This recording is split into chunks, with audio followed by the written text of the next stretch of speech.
For centuries, Native Americans thrived with their own languages, traditions, and ways of life. However, in the late 19th and early 20th centuries, their identities and culture became under great threat. The US government and religious institutions established boarding schools with one goal: to assimilate Native children into Euro-American society. Families were torn apart, languages were silenced, and generations of indigenous children were forced to forget who they were. This is a story of Native American boarding schools, the pain, the resilience, and the lasting impact still felt today. In 1819, the U.S. passed the Civilization Fund Act. This encouraged American education to be enforced in indigenous societies. The act turned into the federal funding of the Native American boarding schools, and from 1860 to 1978, about 357 boarding schools were now being operated. The 357 schools were spread across 30 different states, both on and off of the reservations, and over 60,000 Native children were now attending boarding schools. Between the years of 1869 and 1960s, over hundreds of thousands of Native American children were being removed from their homes and placed in boarding schools that were government or church operated. The U.S. wanted to kill and annihilate indigenous people and culture. Captain Richard Henry Pratt explained it best in his speech, in which he used the now well-known phrase to describe his philosophy of assimilation: "Kill the Indian in him and save the man." These children were taken far away from their homes from the government. They were punished for speaking their native language and banned from representing any culture and tradition. They were stripped of traditional clothing, hair, and any personal belongings that represent the Native American culture. If they chose to disobey or if they slipped up speaking their native tongue, they were punished severely. Punishments included dietary restrictions and confinement for long periods of time. There are many reports of children that were neglected and abused sexually by staff members and teachers. They were tortured, beaten, and forced into performing heavy laborious tasks. Mostly their daily regimen consisted of hours of marching, and their form of entertainment was making them watch disturbing movies. According to the official Federal Indian Boarding School Initiative investigative report, published on May 2022 by Assistant Secretary of Indian Affairs Brian Ueland, the Federal Indian Boarding School system focused on manual labor and vocational skills that left American Indian, Alaska Native, and Native Hawaiian graduates with employment options often irrelevant to the industrial U.S. economy, further disrupting tribal economies. Federal Indian boarding school rules were often enforced through punishment, including corporal punishment such as solitary confinement, flogging, withholding food, whipping, slapping, and cuffing. The Federal Indian boarding school system at times made older Indian children punish younger Indian children.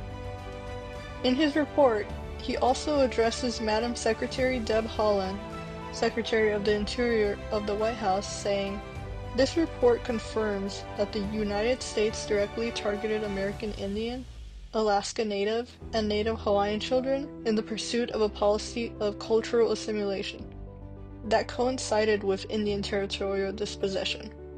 It identifies the federal Indian boarding schools that were used as a means for these ends, along with at least 53 burial sites for children across the system, with more site discoveries and data expected as we continue our research. The report highlights some of these conditions these children endured at these schools and raises important questions about the short-term and long-term consequences of the federal Indian boarding school system on Indian tribes, Alaska Natives, and the Native Hawaiian community. In addition to these harsh punishments, the Native American children were also being forced to assimilate into white culture. They were stripped of their names and forbidden to speak their native language. Language is not merely a tool for communication, It is the cornerstone of identity, culture, and community. In the context of Native American forced assimilation, the systematic suppression of indigenous languages was a deliberate strategy to sever ties to ancestral heritage, history, and spiritual practices. By outlawing native tongues in boarding schools and public life, assimilation policies aim to replace rich cultural traditions with a monolithic Western narrative, effectively erasing centuries of indigenous wisdom and identity.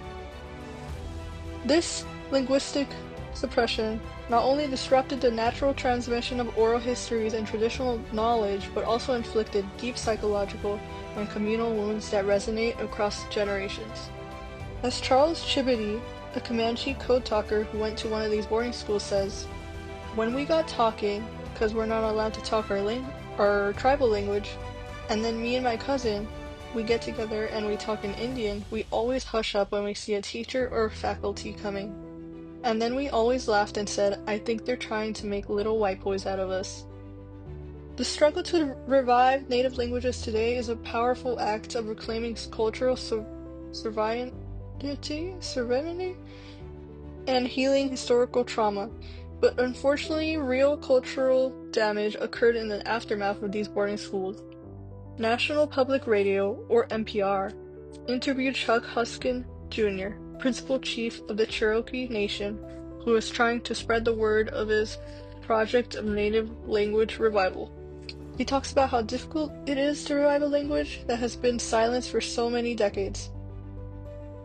He quotes, "We know we can teach people to speak Cherokee. We know it's very labor-intensive, resource-intensive, but is there an opportunity for them to use the language? And that's the really challenging part. But we're doing things in the creative arts. We're doing things in teaching as we expand our schools. There's a way to do it, but we're up against the clock, Michelle. I mean, right now the biggest enemy to the Cherokee language isn't what it used to be. Colonization, dispossession of our lands, boarding schools, those were all tough. The toughest thing now is the passage of time and the fragility of human life, and that's what we're up against right now. This deep scarring on the past of a native language is a massive setback to expanding and maintaining native pride. But there are some amazing community resources that are helping repair this broken history." He explains the special youth programs that are designed to bring cultural pride and a curiosity about native heritage. He quotes, "I will tell you my proudest moments as chief is when I go into our language center and I see these little kids speaking circles around their chief. And that's a point of pride for me, because I know one of these days, a kid that comes through the school is going to be the next fluent speaking chief for the Cherokee Nation. And when she's the chief of the Cherokee Nation, speaking to her people in Cherokee, that's going to be a glorious day."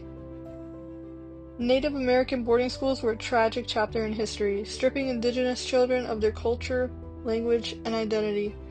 These institutions forced assimilation, often through abuse and neglect, leaving lasting trauma on individuals and communities.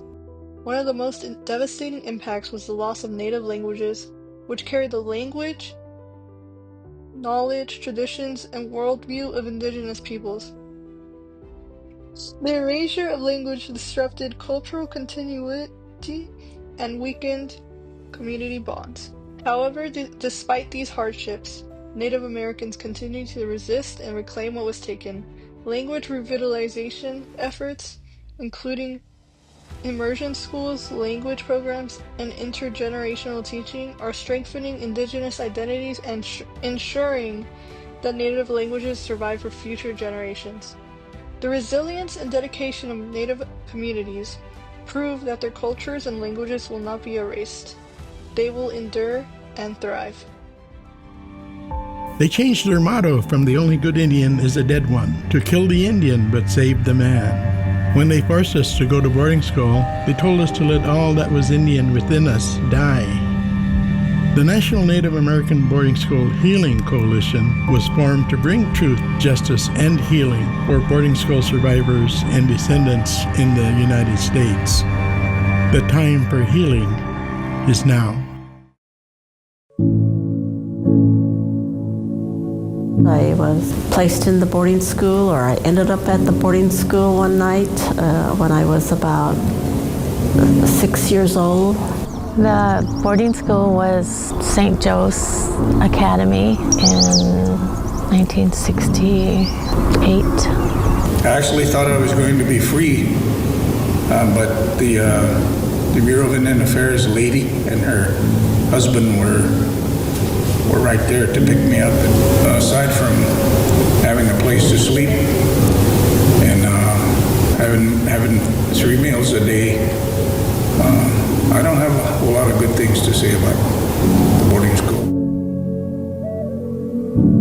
In the boarding school, it was really affected my self-esteem, not wanting to know the language, not really involved in the ceremonies, and just to being proud of who I was. You know, we're taught we're not supposed to do certain things, but I ask myself, well, where did that come from? Why are we fearful sometimes? Those kinds of teachings come from the military part of our experience, but I've had to take myself to places beyond some of those borders that I've taught work in. When I was able to do that, it was just a sense of relief.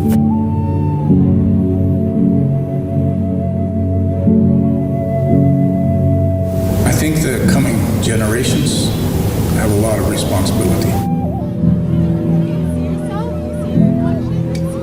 It was our generation that became aware of the need for healing.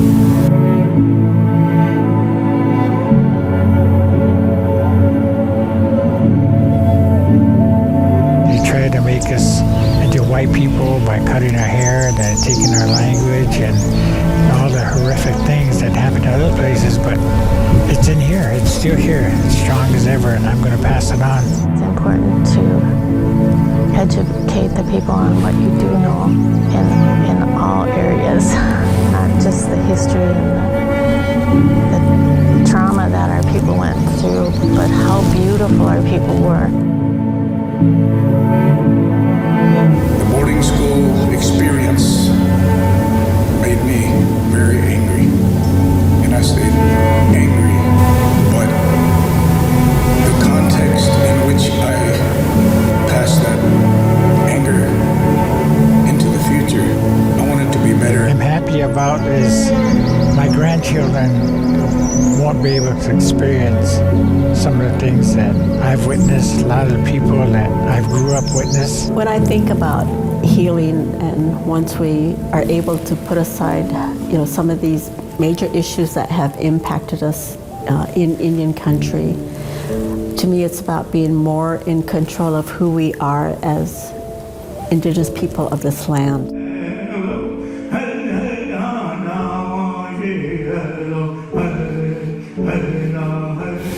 Go on a hill fast, you know, do something, because all of those things that the boarding school was put in place for, to take away, to strip us of our culture, you failed. With me, you failed.